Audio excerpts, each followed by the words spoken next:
Hello दोस्तों, आपका हमारे YouTube चैनल में बहुत बहुत स्वागत है। देखिए, मैं अनअकैडमी पे भी आ चुका हूँ। आप मुझे वहाँ पे भी फॉलो कर सकते हो। अगर आपके पास ऐप है तो हेमंत कुमार मिश्रा सर्च कर लेना, आपको मेरी प्रोफाइल मिल जाएगी। नहीं ऐप है तो कोई बात नहीं, नीचे मैंने डिस्क्रिप्शन लिंक दे रखा है। ठीक है, डिस्क्रिप्शन बॉक्स में लिंक दे रखा है, उसके अंदर कोर्स का लिंक होगा। उस कोर्स पे आप क्लिक करो। ठीक है, मेरी क्लास में आप पहुंच जाओगे। वहां पे इनरोल या नोटिफाई मी होगा, तो उस पे क्लिक करोगे तो आपसे एक कोड मांगेगा। तो आप मेरा कोड अप्लाई कर सकते हो, STUDY19 STUDY19 जो है मेरा कोड है। और आपको सभी क्लास फ्री में देखने के लिए मिलेंगे। जी हाँ, बिल्कुल फ्री में आप देख सकते हो। तो आप एक बार जाके चेक जरूर करना। चलिए क्लास स्टार्ट करते हैं। अभी नहीं, क्लास के बाद जाना। ठीक है, चलो चलो क्लास व्यवसाय क्या है दोस्तों? मुक्त व्यापार से मतलब क्या है? तो दोस्तों, माल और सेवाओं को अनियंत्रित अगर आदान प्रदान किया जाए तो वही कहलाता है मुक्त व्यापार। ठीक है, विश्व के दो राष्ट्रों के बीच, कोई भी सी वर्ल्ड की अगर बात करें तो कोई ऐसा दो देश है जिसके बीच व्यापार को हम उदार बनाना चाहते हैं, तो इसीलिए मुक्त व्यापार की संधि की जाती है। ठीक है, अगर संधि होती है तो इसमें क्या होता है? सीमा शुल्क, सब्सिडी, ड्यूटी और कोटा को क्या आता है? सरल बनाया जाता है, जिससे कि बाकी देशों की तुलना में ऐसे देश जिनमें संधि होती है, ये सारी चीज़ें काफ़ी सस्ती मिलती हैं। कोई भी जो है कि सामान है वो उत्पादन लागत जो है बाकी देशों की तुलना में सस्ती हो जाती है। तो राइट आंसर क्या हो जाएगा? माल और सेवाओं का अनियंत्रित आदान प्रदान। नेक्स्ट, मुक्त बाजार अर्थव्यवस्था की एक विशिष्टता क्या है? दोस्तों, उसकी एक मुख्य विशेषता है उपभोक्ता की संप्रभुता। जी हाँ दोस्तों, मुक्त बाजार अगर हम बात करें तो नैतिक और आर्थिक दोनों ही दृष्टि से काफ़ी बेहतर माना जाता है। दोस्तों, यह आर्थिक एक अधिकार को ख़त्म करके वास्तविक प्रतिस्पर्धा को बढ़ावा देता है और उपभोक्ता समाज के हितों का संरक्षण करता है। तो राइट आंसर क्या हो जाएगा? उपभोक्ता संप्रभुता। नेक्स्ट क्वेश्चन, विश्व व्यापार संगठन की स्थापना कब हुई थी? दोस्तों, विश्व व्यापार संगठन, इसकी जो स्थापना है वो 1995 में हुई थी। दोस्तों, विश्व व्यापार संगठन जो है इसको हम पहले गैट के नाम से जानते थे। GATT, general agreement on tariffs and trade. इसी के बाद बहुराष्ट्रीय व्यापार प्रणाली के विकास के फलस्वरूप 1 जनवरी 1995 को विश्व व्यापार संगठन का जो है कि यानी WTO वर्ल्ड ट्रेड ऑर्गेनाइजेशन की स्थापना हुई। दोस्तों, अगर विश्व व्यापार संगठन, अगर इसके मुख्यालय की बात करें तो इसका मुख्यालय हो जाएगा जेनेवा। काफ़ी इंपॉर्टेंट है ये, क्योंकि विश्व व्यापार संगठन यानी WTO का मुख्यालय पूछता रहता है, तो इसका क्या हो जाएगा? जेनेवा। और कब हुआ था स्थापना? तो वो हो जाएगा 1995 में। नेक्स्ट, पाटना एक प्रकार का मूल्य विभेद किस स्तर पर है? दोस्तों, पाटना जो वर्ड है, इसका जो मेन वर्ड है जो इंग्लिश में यूज करते हैं वो होता है डंपिंग। डंपिंग करना यानी डंपिंग सिस्टम बोलते हैं। दोस्तों, डंपिंग सिस्टम में यानी अंतर्राष्ट्रीय व्यापार में ये काफ़ी जो है कि प्रचलन में शुरू से रहा है डंपिंग सिस्टम। इसमें होता क्या है कि अपने देश में किसी भी वस्तु की जो वैल्यू है यानी कि जो रेट है उसका, वो काफ़ी ज़्यादा होता है और बाकी देशों में उसको अपने देश से भी कम रेट पर जो है कि बेचा जाता है, और इसी को कहते हैं डंपिंग सिस्टम। तो पाटना एक प्रकार का मूल्य विभेद है, और ये किस स्तर पर? तो ये हो जाएगा हमारा अंतर्राष्ट्रीय स्तर पर। नेक्स्ट, हवाला क्या है? हवाला क्या होता है? तो दोस्तों, विदेशी मुद्रा का अवैध कारोबार। जी हाँ दोस्तों, किसी भी मुद्रा का अगर हम अवैध तरीके से यानी गैर कानूनी रूप से इधर उधर हस्तांतरण करते हैं तो यही हमारा क्या कहलाता है? हवाला कहलाता है। तो राइट आंसर क्या हो जाएगा? विदेशी मुद्रा का अवैध कारोबार। नेक्स्ट क्वेश्चन, व्यष्टि अर्थशास्त्र और समष्टि अर्थशास्त्र शब्दों का निर्माण किसने किया था? दोस्तों, व्यष्टि और समष्टि यानी कि माइक्रो और मैक्रो इकोनॉमिक्स। दोस्तों, ये किया गया था रेगनर फ्रिंस के द्वारा। जी हाँ दोस्तों, व्यष्टि यानी कि इसका अर्थ होता है छोटा, सूक्ष्म यानी कि माइक्रो, और समष्टि इसका अर्थ होता है विस्तृत क्षेत्र यानी कि मैक्रो। तो हमारा राइट आंसर क्या हो जाएगा? रेगनर फ्रिंच यानी व्यष्टि अर्थशास्त्र और समष्टि अर्थशास्त्र के शब्दों का जो निर्माण था सबसे पहले रेगनर फिश के द्वारा किया गया था। नेक्स्ट, निम्नलिखित में से किस अर्थशास्त्री को अर्थशास्त्र का जनक माना जाता है? दोस्तों, इकोनॉमिक्स का फादर हम बोलते हैं एडम स्मिथ को। जी हाँ दोस्तों, बाकी जो ऑप्शन है माल्थस, रिकार्डो, रॉबिन्सन, ये भी बहुत ख्याति जो है कि प्राप्त अर्थशास्त्री हैं, लेकिन अर्थशास्त्र का जनक यानी कि father of economics Adam Smith को कहा जाता है। नेक्स्ट, कौटिल्य के अर्थशास्त्र का संबंध मुख्यतः किससे है? दोस्तों, जो कौटिल्य के अर्थशास्त्र का संबंध है वो राजनीतिक शासन कला से है, यानी ऑप्शन बी राइट आंसर होगा इसका, राजनीतिक शासन कला या फिर बोल सकते हैं राज व्यवस्था से। नेक्स्ट, किसने कहा था कि अर्थशास्त्र धन का विज्ञान है? दोस्तों, ये कहा गया था एडम स्मिथ के द्वारा। जी हाँ दोस्तों, एडम स्मिथ जिन्हें मैं पिछले क्वेश्चन बताया था फादर ऑफ इकोनॉमिक्स इन्हें कहा जाता है, इन्हीं ने ही कहा था कि अर्थशास्त्र जो है धन का विज्ञान है। नेक्स्ट, आर्थिक विकास का सर्वोत्तम सूचकांक उपलब्ध कराया जाता है कब या फिर किसके द्वारा? तो दोस्तों, आर्थिक विकास का जो सर्वोत्तम सूचकांक है वो वर्ष प्रति वर्ष यानी कि वर्ष दर वर्ष प्रति व्यक्ति वास्तविक आय में वृद्धि के द्वारा दर्शाया जाता है। जी हाँ दोस्तों, यदि इसमें वृद्धि के साथ जीवन की गुणवत्ता में भी सुधार होता है, निर्धनता और भुखमरी में कमी आती है, साक्षरता और जीवन की प्रत्याशा में वृद्धि होती है, तो ऐसी स्थिति में प्रति व्यक्ति आय की वृद्धि को ही हम आर्थिक विकास का सूचक मानते हैं। तो राइट आंसर क्या हो जाएगा? Option A. नेक्स्ट, सभी प्रकार के उत्पादनों का बुनियादी उद्देश्य क्या है? दोस्तों, सभी प्रकार के जो उत्पादन हैं उनका जो बुनियादी यानी कि मेन जो पर्पज है वो है मानवीय ज़रूरत को पूरा करना। जी हाँ दोस्तों, मानवीय ज़रूरत को पूरा करना ही बुनियादी उद्देश्य माना जाता है। बाकी भौतिक निर्गत बढ़ाना इसके बुनियादी उद्देश्य नहीं है, जबकि लाभ कमाने की प्रक्रिया तो ऑलरेडी जो है कि पूर्ण हो जाती है यदि उत्पाद जो है ज़रूरतों को सही ढंग से पूर्ण करता हो या फिर पूरा करता हो। तो राइट आंसर क्या हो जाएगा? मानवीय ज़रूरतों को पूरा करना। नेक्स्ट, जब घरेलू मुद्रा की विनिमय दर में कोई आधिकारिक परिवर्तन हो तो उसे क्या कहते हैं? दोस्तों, जब घरेलू मुद्रा की विनिमय दर में कोई आधिकारिक परिवर्तन होता है तो वो कहलाता है पुनर्मूल्यांकन, या फिर हम इसे अवमूल्यन भी कह सकते हैं, अवमूल्यन। तो अगर कोई आधिकारिक परिवर्तन होता है तो क्या कहला जाएगा? पुनर्मूल्यांकन कहलाएगा। नेक्स्ट, मुद्रा आपूर्ति किसके द्वारा नियंत्रित की जाती है? दोस्तों, जो मुद्रा आपूर्ति है वो भारतीय रिजर्व बैंक के द्वारा नियंत्रित की जाती है। तो राइट आंसर हो जाएगा भारतीय रिजर्व बैंक। दोस्तों, इस हेतु विभिन्न नीति दरों का विनिमय किया जाता है, तो मुद्रा आपूर्ति भारतीय रिजर्व बैंक के द्वारा। नेक्स्ट, किसी वस्तु का बाजार संतुलन किससे निर्धारित किया जाता है? दोस्तों, किसी भी वस्तु का जो बाजार संतुलन है वो वस्तु की मांग और आपूर्ति की शक्तियों का संतुलन होता है। और ये कथन या फिर ये किसके अनुसार माना जाता है?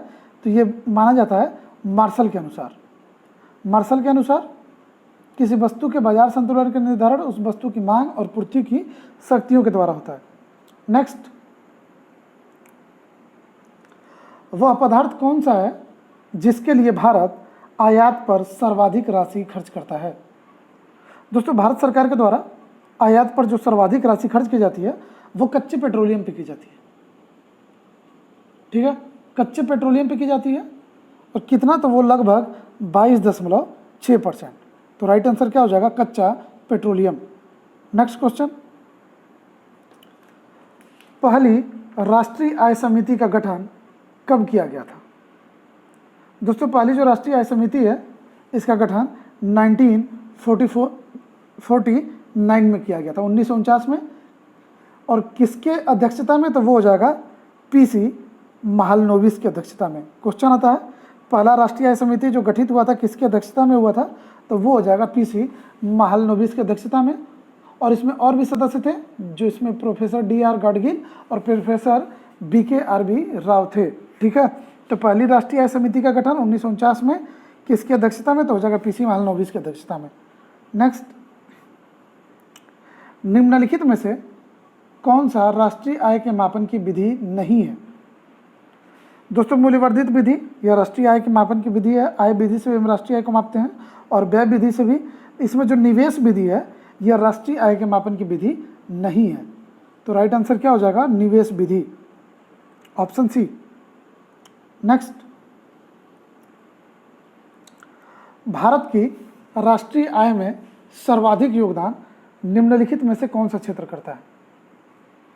दोस्तों, भारत के राष्ट्रीय आय में जो सर्वाधिक योगदान है वो आप कह सकते हैं, अगर इसमें जो सर्वाधिक योगदान होता है वो तृतीय क्षेत्र का होता है, सॉरी द्वितीय क्षेत्र का। द्वितीय क्षेत्र में कौन कौन से आता है? बैंकिंग और व्यापार क्षेत्र, ठीक है। बैंकिंग और व्यापार क्षेत्र जो कि तृतीय क्षेत्र के अंतर्गत आते हैं और यही क्या करते हैं? सर्वाधिक जो है कि योगदान करते हैं भारत की राष्ट्रीय आय में। तो राइट आंसर क्या हो जाएगा? बैंकिंग क्षेत्र तथा व्यापार क्षेत्र दोनों होगा। और अगर अलग अलग दे रखा है तो अगर ऑप्शन के हिसाब से चलेंगे तो इसमें विनिर्माण क्षेत्र का होगा, ठीक है। तो राइट आंसर क्या हो जाएगा? विनिर्माण क्षेत्र। नेक्स्ट,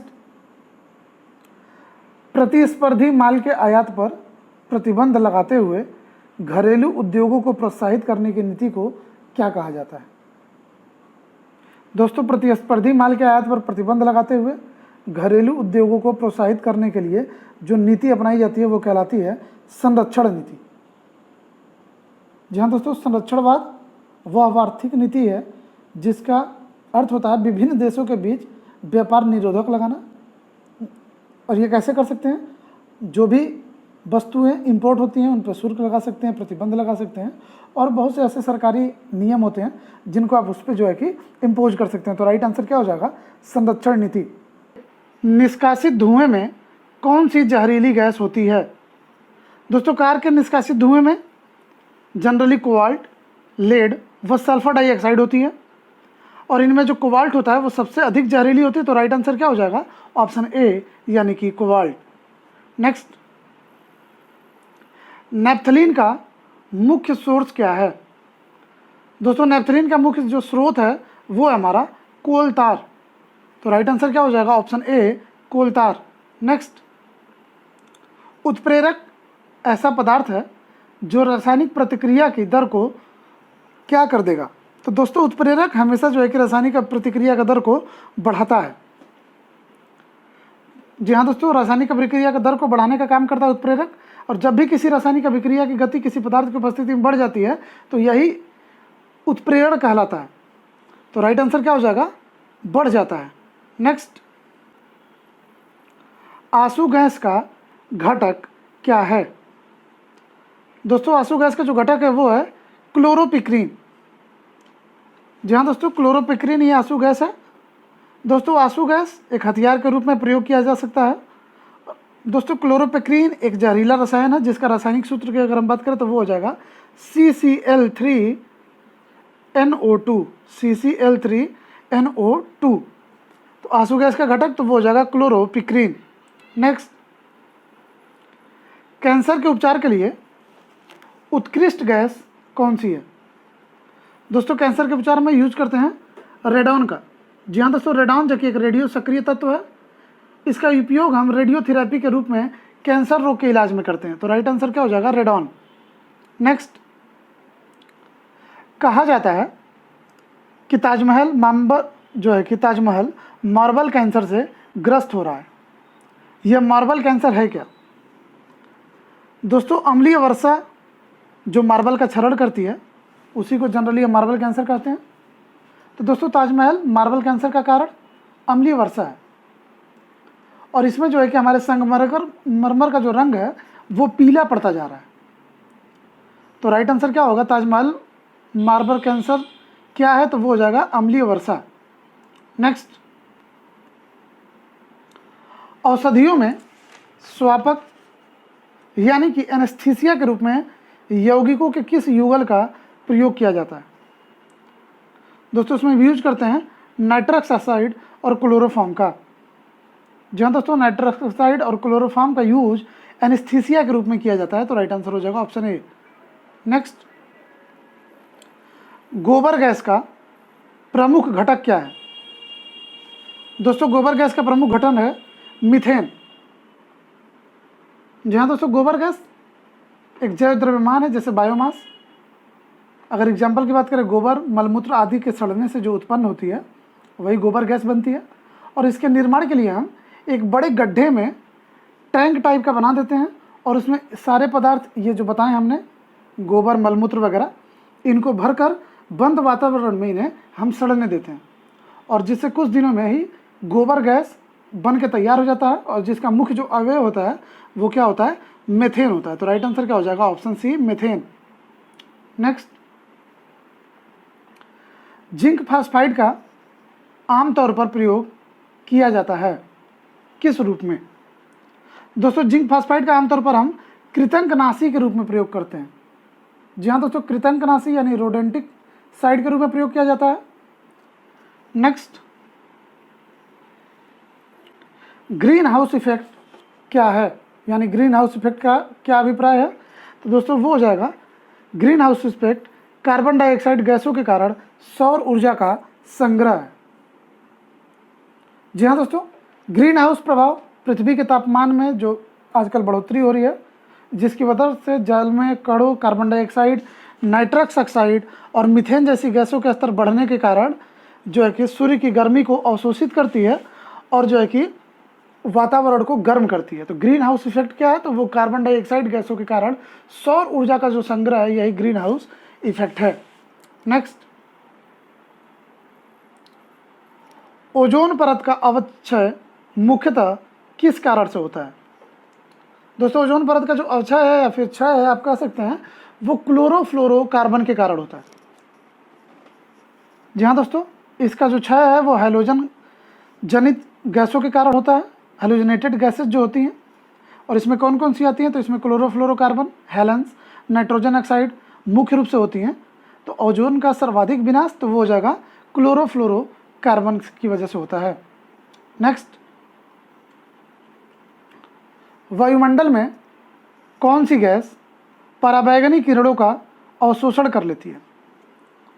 दोस्तों पराबैंगनी किरणों का अवशोषण कर लेने वाली जो वायुमंडल में गैस है वो है ओजोन। जी हाँ दोस्तों, वायुमंडल में ओजोन गैस द्वारा पराबैंगनी को किरणों का अवशोषण कर लिया जाता है, जिससे ये सीधे पृथ्वी पर नहीं पहुंच पाती हैं। नेक्स्ट, निम्नलिखित में से कौन सा ईंधन न्यूनतम पर्यावरण प्रदूषण फैलाता है? दोस्तों वो ईंधन है हमारा हाइड्रोजन। जी हाँ दोस्तों, हाइड्रोजन ईंधन न्यूनतम पर्यावरण प्रदूषण फैलाने वाला ईंधन है। अगर हम इसके उपयोग की बात करें तो विद्युत रासायनिक सेल या फिर आंतरिक दहन इंजन के रूप में हम इसका प्रयोग करते हैं। इसका उपयोग विद्युत या बैटरी द्वारा चलित जो वाहन होते हैं और विद्युत उपकरणों में भी किया जाता है। तो राइट आंसर क्या हो जाएगा हमारा? हाइड्रोजन। नेक्स्ट, पाश्चरीकरण एक प्रक्रिया है जिसमें दूध को गर्म किया जाता है। कहाँ से कहाँ तक, यानी किस डिग्री सेल्सियस पे? तो दोस्तों 63 डिग्री सेल्सियस पर 30 मिनट तक हम गर्म करते हैं जब दूध को, तो उसका पाश्चराइजेशन हो जाता है। और उसके बाद इसको शीघ्रता से ठंडा करते हैं, जिससे जो लैक्टिक एसिड के जीवाणुओं की संख्या होती है वो कम हो जाती है और रोगजनक विषाणुओं की मृत्यु हो जाती है। तो राइट आंसर क्या हो जाएगा? पाश्चरीकरण में 63 डिग्री सेल्सियस से हम 30 मिनट तक जो है कि दूध को गर्म करते हैं। नेक्स्ट, निम्नलिखित में से कौन सी गैस सबसे अधिक विषाक्त है? विषाक्त यानी कि जहरीली है। तो दोस्तों ये गैस है कार्बन मोनोऑक्साइड। जी हाँ दोस्तों, कार्बन मोनोऑक्साइड उपयुक्त में सबसे विषाक्त गैस है। यह ऑटोमोबाइल, सिगरेट के धुएं इत्यादि से निकलती है। और दोस्तों यह जो ब्लड है, यह ब्लड की ऑक्सीजन परिवहन क्षमता को भी कम कर देती है। तो राइट आंसर क्या हो जाएगा? Carbon monoxide. नेक्स्ट, सिगरेट के धुएं का मुख्य प्रदूषक क्या है? दोस्तों सिगरेट के धुएं का जो मुख्य प्रदूषक है वो है कार्बन मोनोऑक्साइड और निकोटीन। यानी कि सिगरेट के धुएं में मुख्य रूप से कार्बन मोनोऑक्साइड और निकोटीन जो है कि प्रदूषक पाया जाता है। और दोस्तों मैंने पिछले क्वेश्चन में आपको बताया कि कार्बन मोनोऑक्साइड जो है कि ब्लड की ऑक्सीजन परिवहन क्षमता को कम कर देता है, जबकि निकोटीन जो होता है यह कार्सिनोजेनिक होता है और कार्बन मोनोऑक्साइड जो है कि प्रमुख वायु प्रदूषक है। तो कितना हानिकारक हो सकता है ये आपके लिए, इस समाज के लिए, आप समझ सकते हैं। तो सिगरेट के धुएं का मुख्य प्रदूषक तो हो जाएगा कार्बन मोनोऑक्साइड और निकोटीन। नेक्स्ट, उत्पादक गैस किसकी मौजूदगी के कारण अत्यधिक जहरीली होती है? तो दोस्तों, उत्पादक गैस कार्बन मोनोऑक्साइड की उपस्थिति के कारण अत्यधिक जहरीली होती है। जी हाँ दोस्तों, यह नाइट्रोजन और कार्बन मोनोऑक्साइड का मिश्रण है जो प्रोड्यूसर गैस है। और किसके कारण जहरीली होती है? तो हो जाएगा कार्बन मोनोऑक्साइड के कारण। नेक्स्ट, रात को पेड़ के नीचे सोने की सलाह नहीं दी जाती, क्यों? क्योंकि रात में कार्बन डाइऑक्साइड का मोचन होता है। जी हाँ दोस्तों, रात को पेड़ के नीचे सोने की सलाह नहीं दी जाती। लोग कहते हैं कि पेड़ों के नीचे रात को नहीं सोना चाहिए, क्योंकि रात के टाइम जो पेड़ होते हैं वो कार्बन डाइऑक्साइड का जो है कि मोचन करते हैं, यानी कि कार्बन डाइऑक्साइड गैस छोड़ते हैं। तो हो जाएगा ऑप्शन सी। नेक्स्ट, वह जीव कौन सा है जो वायु प्रदूषण को मॉनिटर करता है? यानी कि वायु प्रदूषण को मॉनिटर करने का काम कौन सा जीव करता है? तो वो हो जाएगा लाइकेन। जी हाँ दोस्तों, लाइकेन अगर हम बात करें तो वास्तव में यह दो पूर्ण भिन्न वनस्पतियों से बना एक द्वैध पादप होता है। और इन वनस्पतियों में से एक शैवाल होता है और दूसरा होता है कवक। तो वह जीव कौन सा है जो वायु प्रदूषण को मॉनिटर करता है? तो वो हो जाएगा हमारा लाइकेन। नेक्स्ट, खाद्य परिरक्षक के रूप में सबसे अधिक प्रयोग होने वाला पदार्थ कौन सा है? दोस्तों, खाद्य परिरक्षक के रूप में सबसे अधिक प्रयोग करते हैं बेंजोइक एसिड के सोडियम लवण का। जी हाँ दोस्तों, अचार, मुरब्बा, टमाटर की चटनी, फलों का रस और अन्य पदार्थों को परिरक्षण करने के लिए हम परिरक्षक के रूप में सोडियम बेंजोइक एसिड के सोडियम लवण का प्रयोग करते हैं। तो राइट आंसर क्या हो जाएगा? Option D. दोस्तों, आज की वीडियो में बस इतना ही। उम्मीद है आपको आज की वीडियो पसंद आई होगी। दोस्तों, अगर आपको वीडियो पसंद आई हो तो उसे लाइक, कमेंट और शेयर जरूर करें। और अगर अभी तक आपने हमारे चैनल को सब्सक्राइब नहीं किया है, या फिर आप हमारे चैनल पर पहली बार विजिट करें, तो दोस्तों चैनल को सब्सक्राइब जरूर कर लें, ताकि आने वाले नए नए वीडियोज़ के नोटिफिकेशन आपको मिलते रहें। वीडियो देखने के लिए धन्यवाद। जय हिंद।